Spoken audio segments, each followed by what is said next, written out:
আসসালামু আলাইকুম, শুভেচ্ছা, স্বাগতম। প্রিয় দর্শক, বাংলাদেশ প্রতিদিন পত্রিকায় আসছে, আপনারা তো জানেনই যে কয়েকদিন আগে ইরান ইসরায়েল যুদ্ধ চলছিল এবং এখন যুদ্ধবিরতি চলছে, কিন্তু ইসরায়েল আর গাজার যুদ্ধ এখনো থামে নাই। গাজায় একতরফাভাবে ইসরায়েলরা যুদ্ধ করতে আছে, প্রত্যেক দিনেই কম বেশি লোক নিহত হইতেই আছে। তো এই ব্যাপারে ওদিক দিয়ে আবারও ইয়েমেনের হুদি আছে, এরা বড় মনে করেন দিছে যে যতদিন পর্যন্ত ইসরায়েলি বাহিনী গাজার মধ্যে আক্রমণ বন্ধ না করবে অতদিন পর্যন্ত তারা ইসরায়েলের এবং ইসরায়েলের সমর্থিত এবং পশ্চিমা সমর্থিত যে জাহাজগুলা লোহিত সাগর দিয়ে যায়, ওই জাহাজগুলাতে ওনারা আক্রমণ চালাবে। এই ব্যাপার নিয়ে বাংলাদেশ প্রতিদিন পত্রিকায় সংবাদ আসছে। আবারও ইসরায়েলি বিমানবন্দরে ক্ষেপণাস্ত্র হামলা হুদিদের। আবারও ইসরায়েলের বেন গুরিয়ন বিমানবন্দরে ব্যালিস্টিক ক্ষেপণাস্ত্র নিক্ষেপ করেছে ইয়েমেনের বিদ্রোহী গোষ্ঠী হুদি। গাজায় ইসরায়েলি আগ্রাসনের বিরুদ্ধে তাদের সামরিক চাপ আরও জোরদারের অংশ হিসাবে এই হামলা চালানো হয়েছে বলে সংগঠনটি জানিয়েছে। তারা এই মনে করেন তাদের হইল যে গাজায় আক্রমণ বন্ধ করলে আমরা আক্রমণ বন্ধ করব, যদি গাজায় আক্রমণ চালায় যায় তাহলে আমরা ইসরায়েলের বিভিন্ন পয়েন্টে আক্রমণ করুম, কিংবা ওই যে লোহিত সাগরে যে জাহাজগুলা চলাচল করে ওইর মধ্যে আক্রমণ করবে আর কি। প্রিয় দর্শক, হুদিদের সামরিক মুখপাত্র ইয়াহিয়া সারি বৃহস্পতিবার জানান তারা একটি গুণগত সামরিক অভিযান পরিচালনা করেছে, তবে ইসরায়েলি সামরিক বাহিনীর দাবি তারা এই হামলা প্রতিহত করতে সক্ষম হয়েছে।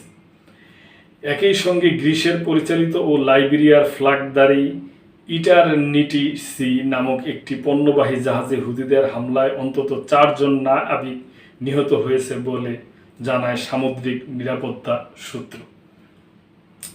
মোট 25 জনের মধ্যে 10 জন নাবিককে সমুদ্র থেকে জীবিত উদ্ধার করা হয়েছে, 11 জন এখনও নিখোঁজ। এর মধ্যে 6 জন হুদিদের হেফাজতে রয়েছে বলে ধারণা করা হচ্ছে। বুধবার হুদি মুখপাত্র সারি জানান তারা জাহাজের কয়েকজন ক্রুকে উদ্ধার করে প্রাথমিক চিকিৎসা দিয়ে নিরাপদ স্থানে সরিয়ে নিয়েছেন। তবে ইয়েমেনে অবস্থিত যুক্তরাষ্ট্রের দূতাবাস এক বিবৃতিতে একে অপহরণ বলে আখ্যা দিয়ে বলেছে, হুতিরা নাবিকদের হত্যার পর জাহাজ ডুবিয়েছে ও উদ্ধার অভিযানকে বাধাগ্রস্ত করেছে। ইটারনিটি সির উপর এই হামলার ঠিক একদিন আগেই হুতিরা ম্যাজিক সিজ নামক আরও একটি বাণিজ্যিক জাহাজে হামলা চালিয়ে ডুবিয়ে দেয়, তবে ওই জাহাজের সব নাবিককে উদ্ধার করা হয়েছে বলে জানা গেছে।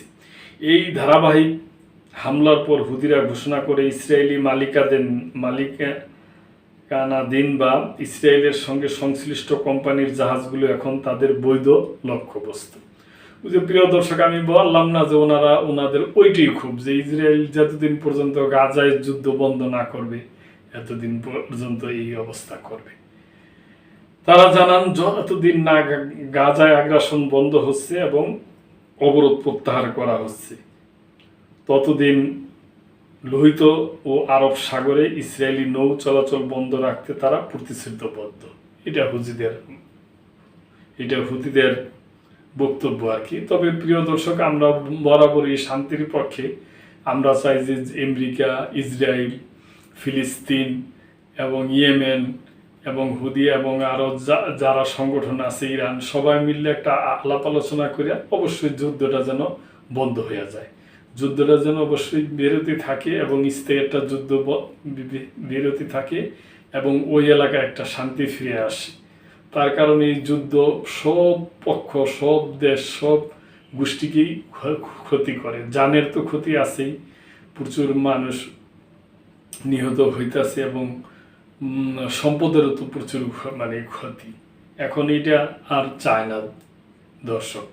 তো প্রিয় দর্শক, আপনাদের যদি এই ব্যাপারে কিছু বলার থাকে অবশ্যই আপনারা কমেন্ট করবেন, লাইক, শেয়ার, কমেন্ট করে সাবস্ক্রাইব করে চ্যানেলটির পাশেই থাকবেন।